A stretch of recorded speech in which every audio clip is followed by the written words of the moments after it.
Hi, I'm Brent Stafford, and welcome to another edition of Reg Watch on GFN.TV. We're here in Warsaw, Poland for the 12th edition of the Global Forum on Nicotine, the annual conference on safer nicotine products and tobacco harm reduction. In this episode, we're going to be discussing tobacco harm reduction in South Asia, speaking to a very powerful voice, a consumer voice for THR in India. So you're from India and you're a leading tobacco harm reduction advocate there. What does that mean, by the way?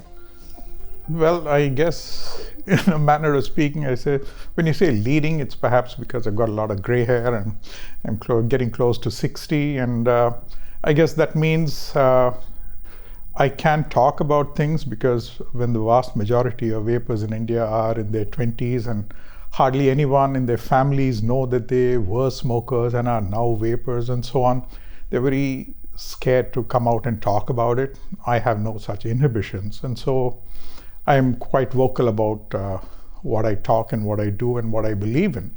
And so I guess that's what qualifies me as being one of the leading voices of advocacy in India. Perhaps that's it, yeah. So for our viewers that are unfamiliar about the state of affairs in India, why do you have to be so careful about talking about it? Well, for starters, there is a ban on vapes in India. But even prior to that, we have in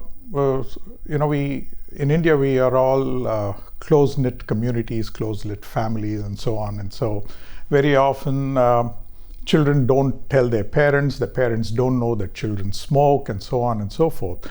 And so that's kind of looked at as a taboo.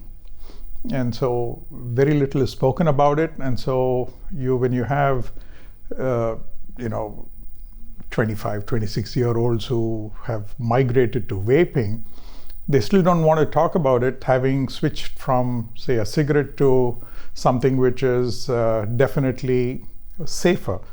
They still don't want to talk about it, that they were former smokers and are current vapers. And so we have that as an issue. And that's why, while you will have a lot of them willing to, be keyboard warriors and talk about the cause, no one's willing to come forward and say it as to how they have, benefited with choosing, lesser harm. What's the word? We say safer alternative. Safer alternatives. Yeah. There you go. Yeah, safer alternatives. So that's what it is. So India banned e-cigarettes back in 2019. What was the government's rationale and how was the decision received?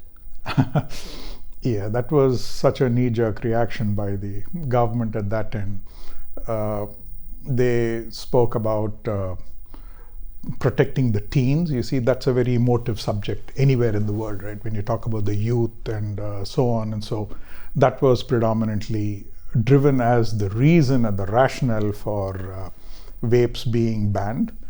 And unfortunate, but not a lot of thought went into that. There was very little research that was done. It was just a knee-jerk reaction.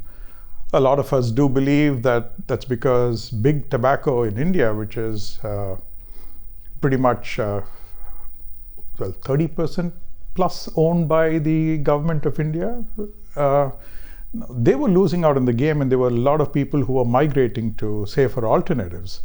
And vaping culture was becoming more prevalent and more seen, and so there was a lot of nervousness there. And since those companies weren't ready, is what we assume. That's why they very hurriedly brought in a ban. Yeah, it seems that it happened pretty early. Yeah, it was. And it was kind of weird because they did have a debate in Parliament about it. And it's obvious that the parliamentarians, the members of Parliament out there, probably hadn't even seen a vape before in their lives, much less handled it. Because the kind of claims that they were making about it being a narcotic and so on and so forth was so far removed from reality. And that was the kind of justification that was being used to hurriedly push through this legislation, which was very sad. They brought it out as an ordinance, as if it was an emergency measure. and then subsequently ratified in the form of an act. And so there was no need for such an ordinance to be brought out. It was not something which was so apparent and so dangerous as it was being made out to bring an ordinance, and was subsequently passed in the parliament. So that's the funny way in which it happened. Was there much opportunity for harm reduction advocates to have a voice, a consultation? Zero. None whatsoever. We did get a lot of groups together, and we did protest these things across the country. We organized a lot of talks and so on. But say, for example, advocates or users of these safer alternatives, there was absolutely no consultation whatsoever. So when you've been writing about this, you've said that it's prohibitionist. Is that the best term? Well, I would say it is, prohibitionist is one. I would actually use a stronger word to say that it is, what's the word again? Just give me a sec, okay. It's actually discriminatory.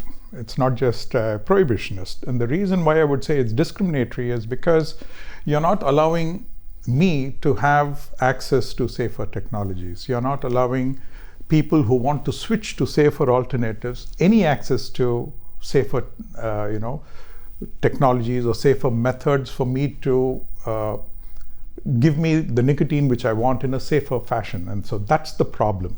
And again, by banning safer alternatives, the problem that you're doing is you're making it out into an urban problem, because vapes is a replacement for smokers of cigarettes. India, we have a far bigger problem of oral tobacco users.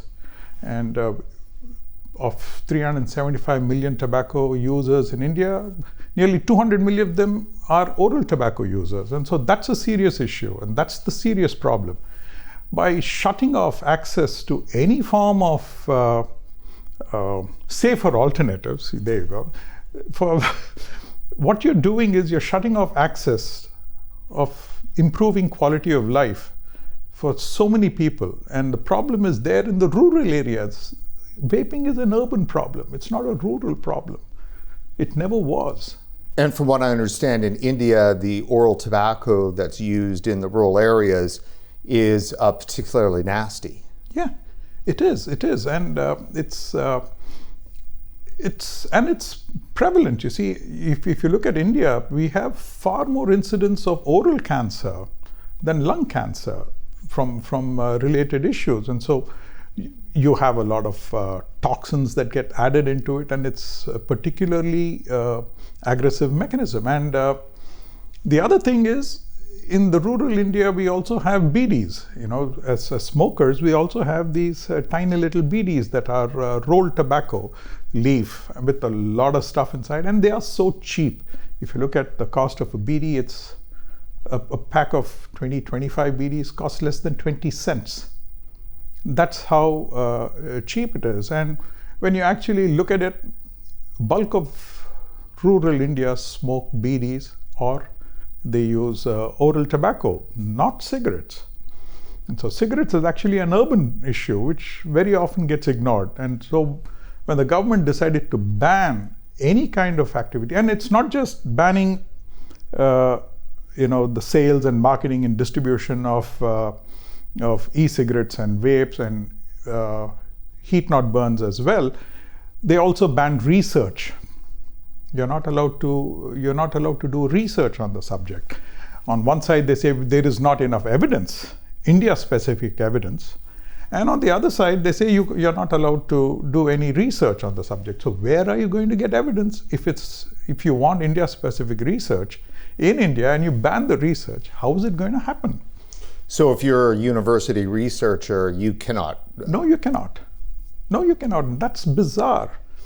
And that's how closed thinking that the entire thing has been. And so that's the alarming part. And so many people in North America, because in Canada and the US, for decades, cannabis was illegal, and the universities weren't allowed to do any research on it. And so that, Catch-22 operated for quite some time. To hear that just got, in 2019, dropped on India with regard to nicotine, that's crazy. It is, and it's very regressive in that sense. You pride yourself in being forward-thinking, and we are a growing economy. Today we are the fourth largest economy. You would expect your mindsets to also shift, and you wouldn't be regressive. Youth is a very emotive subject, and so you spring it, and then suddenly there is a hush and everybody just buys in, not going into the real problem that exists. And that is education. You need to educate. I'm not going to say, if you're not a smoker, to pick up a vape. No, I'm not. And it's certainly not recommended. That's not what I would do. But if you are a smoker and you are looking at improving your quality of life, definitely, you have to have access to these alternative technologies. That's missing. Sad, but it's missing. Are there illicit drug use in India? Of course there is drug use in India. So for the kids, are they getting told, to stay away from all these drugs? Is there a moral panic over heroin or over any other drug? Okay, moral panic over heroin and cannabis use and so on and so forth, of course it's there. But is it being talked about? No, it isn't. You're normally kind of just brushing it under the carpet and pretending it doesn't exist. That's the kind of approach that we use towards such issues, which is sad. It shows a lack of maturity, I guess, in the form of amongst our policymakers, which you would expect it to be different. So could the focus then on nicotine in youth be a substitute for the fact that they're not doing it in other more dangerous substances? So they're not talking about those, but they can talk about the nicotine. Maybe they're pushing harder on nicotine. Perhaps that is one way of looking at it, but I guess that would be oversimplifying the issue. I mean, look, as teens everywhere in the world, right? You're going to be curious. So if it's something so you have a group of friends, a lot of people pick up smoking due to peer pressure amongst your groups, and so it's easy to talk about a cigarette. It's there, it's visible, and so on. But you got to look at educating. You got to look at moving beyond it, and so of course kids are going to try. And the minute you say something is banned, there's even more curiosity as to why on earth is it banned? Let me try it out. And so you're actually tweaking a negative response there. Not what you would have intended a ban to be, but that's what you end up driving. And so today you find a lot of people in India vaping, which wasn't the case prior to the ban. So where do they get their vapes? Oh, it's everything is now in the gray market. You can't buy a vape legally in India. So of course it's all available in the gray market, and it's across the country. It's available everywhere. Vapes are available everywhere today. You walk into most convenience stores or whatever? No. It's all under the carpet, okay? You know someone who knows someone who knows someone else. You just say, hey, I'm in town, I need a vape, and it all happens. You just get it. So like used to be would say, marijuana, when I show up in a town, I try to get a phone number from somebody or something like that. And absolutely. And of course, and you walk into any pub, you're going to find a lot of people vaping out there. You're going to find a lot of people vaping. You walk on the streets, you're going to find a few people vaping on the streets as well. Though the police is now trying to clamp down and things like that on that, which is actually wrong. There's nothing personal possession of a vape is not a crime. Okay, that was explicitly spelled out. Now, that being said, the cops are still coming down on people, but then you will still find vapors. It wasn't the case prior to the ban. It's happening now. So it's an invitation for the police to harass citizens? Absolutely. And you keep hearing about this. You'll hear an incident at least once a week, in Bombay, in Bangalore, in my city, Hyderabad, where I am from. You will hear of these incidents where cops harassed a vapor and extracted some money out of it. In Bangalore, when this did happen and somebody actually highlighted the issue, those cops were suspended. But that's because somebody decided to take the fight forward.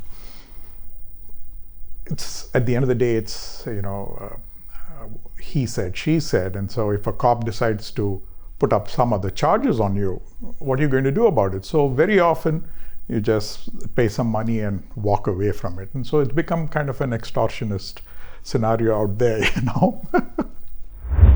So does India have somebody to thank for all of these laws? I guess our previous health minister, Dr. Harshvardhan, who seemed all too keen about getting awarded by the WHO for his virulent anti-tobacco stance, I guess India has a lot to thank him for this regressive step. And I guess in a lot of ways, he has been emboldened by the Bloomberg Foundation and WHO, which seems to have a very weird worldview on vapes. So I guess amongst these three, you could pick and choose any one of them, and I would say they are equally to blame. Yeah. In your mind, do you have any doubt that third party, out of country, people, groups, stuck their nose in India's business? I guess in a lot of ways it is true. You see, now India has come through a lot over the last so many years, and so we were dependent very heavily on WHO's interventions for tuberculosis and so on and so forth. So they have developed this brilliant sounding board, because we have been able to progress quite a lot because of agencies like this, including Bloomberg funded philanthropies and so on and so forth in India. And so we have a lot to thank for. But then using that as a leverage to try to influence, I think that's gone wrong. And we are paying the price for that. We are paying the price. Yeah, it's interesting because tuberculosis, of course, was the main raison d'etre for the union, which is obviously one of the organizations that's very powerful when it comes to pushing these anti-nicotine laws. Michelle Minton, some years ago, a writer from the US, termed this as philanthro-colonialism. Mm-hmm. And in a way, is that the case? It absolutely is. I mean, if you look at the WHO's most not the most recent, but one of the publications or statements from them that said that, well, as far as the first world is concerned, vapes are fine, but when it comes to the third world, vapes are a no. I mean, what logic is that? There is no logic to saying that vapes are safer for one class, and there's no logic to that. And to actually believe that they are allowed to make such a statement stinks, and that's where we are. Well, so some critics do say that the government has effectively outsourced health policy to international activist groups. Is that a fair assessment? I would say, yeah, perhaps it is, because even if you look at, for example, the government white paper from the ICMR, the Indian Council for Medical Research, that effectively said that vapes are bad and e-cigarettes are bad, they cherry-picked research papers and no independent research, nothing. They just cherry-picked papers. A lot of those papers that have been subsequently redacted, they use those as findings and publish it, and that's the government of India's white paper. No logic whatsoever, but hey, that's the official stance now. So what's the impact then when it comes to the term sovereignty? Are you sovereign? Is the nation sovereign? Well, we would like to believe we are, except I guess we outsource when things get a little difficult, and we kind of say, well, we're taking this decision because of this, and so I guess that's unfortunate, but reality of life there. So from what you've seen, is the term relative risk used in any discourse in India? No, it isn't. Nobody talks of safer products. No, it isn't. We do have some NRTs that have come into the market. I mean, you have nicotine lozenges that have made it into the market. You do have some nicotine sprays that have come out, and so on. But those are highly, restricted. They're available only in a few dispensaries, and so on. But they're not widely available. The government of India doesn't promote these. And for anyone looking for it, you have to have that interest to look for such information to be able to find it. Otherwise, you're not going to find it. What do you think has been the human cost in India with regard to the ban? So for people in the bracket of 35 and above, considered adults, the economic cost was 27.5 billion. Wow. That's been the economic cost from tobacco use, and that's a staggering number. So we're here at the Global Forum on Nicotine 2025. What do you think of the conference so far? I think it's good. It's always refreshing to come here because you definitely recharge, okay, and you realize that in your country you're sounding off and throwing things back and forth, and it's your own voice you're hearing, and here you get other perspectives. You look at challenges that are there, and then there you realize that there are a lot of common points, and then discuss with people as to how they have overcome certain challenges, and that is rewarding. It gives you hope, it recharges, and then you say, yes, perhaps there is something that I can pick up from here. Maybe this is an approach we need to try, and that's brilliant, and that's very, very helpful.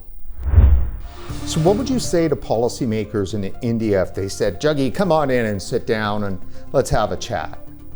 I would say let's relook at what started off in your mode to ban harm reduction as a significant first step in making people's lives healthier. I think we should be looking at oral tobacco very, very seriously. Vapes is addressing only 8-10% of the tobacco users in India. We should be talking of making even snus or pouches and so on and so forth far more affordable. You should have government programs, and I would encourage quality research. If you want to take it India specific, it's all out there. I would invite experts to talk about this and reverse this ban, which is actually hurting the cause, not helping.